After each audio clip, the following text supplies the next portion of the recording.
Brothers and sisters, human interaction is amazingly complex, as we all play multiple roles in the lives of those around us. In today's world, oversharing is sadly very common in an attempt, perhaps misguided, to connect in this increasingly disconnected world. Many people share too much and share very private things about themselves with others who may mean them harm. If you've ever wondered about the Islamic perspective on privacy, then you're in the right place. In this video, I will tell you 7 things to always keep private. Make sure you stay until the very end. In privacy, there is dignity, and in dignity, there is strength. Do not be weak. Number 1, the intentions of your actions. Intentions in Islam are like seeds sown in the fertile soil of our hearts. They may not determine the outcome of our actions, however, they definitely determine the reward. The Prophet Muhammad Sallam told us in a hadith narrated by, "Deeds are a result only of the intentions, and an individual is rewarded only according to that which he intends." This hadith underscores that the purity of our intentions or thereof shape the essence of our deeds and determine whether or not this deed is accepted. Just as seeds grow into trees, our intentions grow into choices that define our character. Islam encourages believers to purify their intentions, whether in acts of worship, charity, or daily interactions. Our intentions influence the impact and value of our actions. Number 2, good deeds. In Islam, your good deeds should always be hidden. In fact, there is a hadith that says that your deeds should be so hidden that your left hand does not know whom your right hand is giving to. The concept of riya, showing off, is not just discouraged. It's considered the minor form of shirk, the greatest sin in Islam.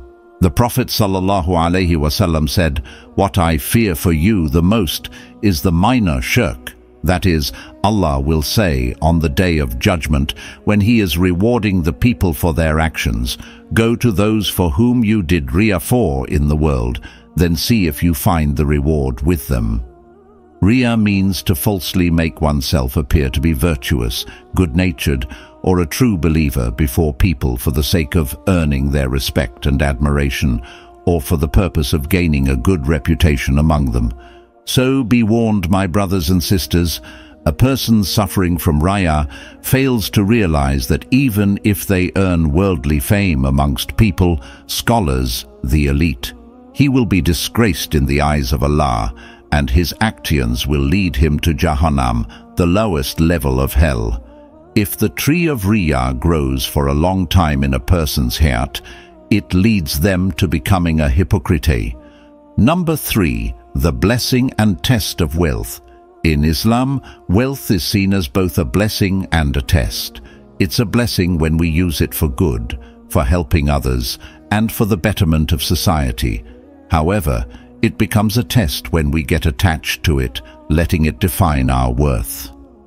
The Prophet Muhammad ﷺ reminded us that the upper hand is better than the lower hand.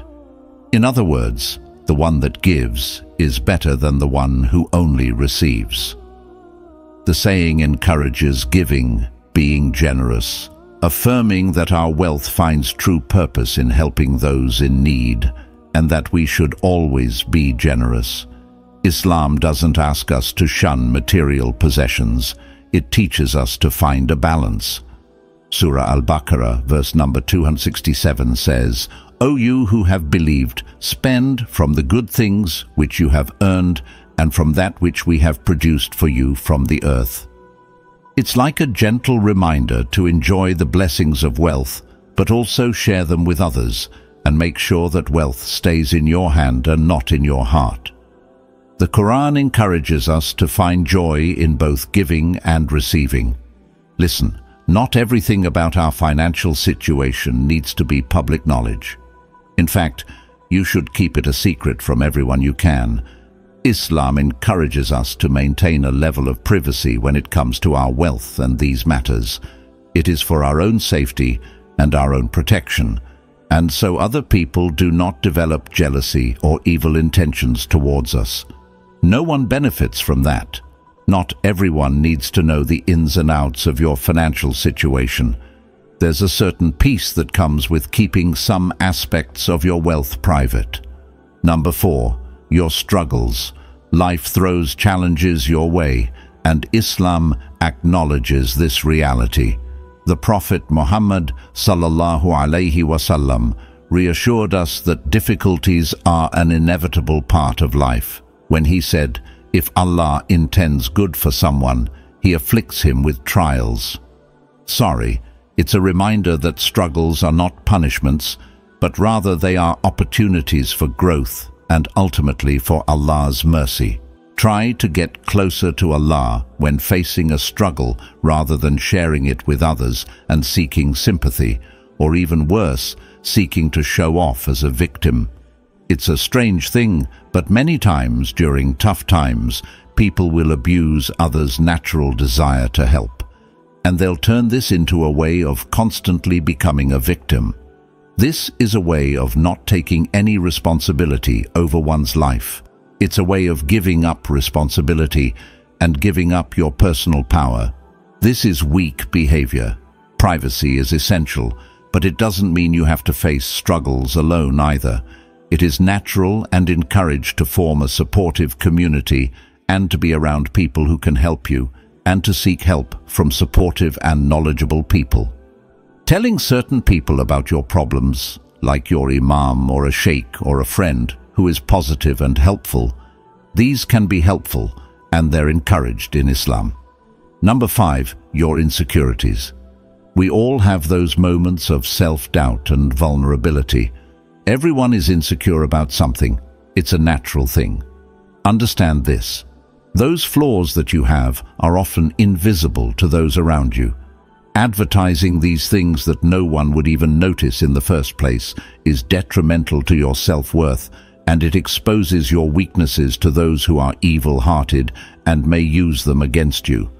Islam discourages self-deprecation and opening yourself completely to others. The Prophet Muhammad sallallahu alaihi wasallam taught us to be mindful of our words. This is narrated by Abu Huraira, where the Prophet alaihi wasallam said, "A person utters a word thoughtlessly, without thinking about it being good or not, and as a result of this, he will fall down into the fire of hell, deeper than the distance between the east and the west." If you have a disease in your heart, does it not move your heart? Does it not move you closer to that sinful act? It does. It corrupts you. It harms you just to know that that exists somewhere out there.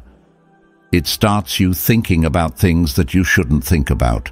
Well, it does the same thing to other people.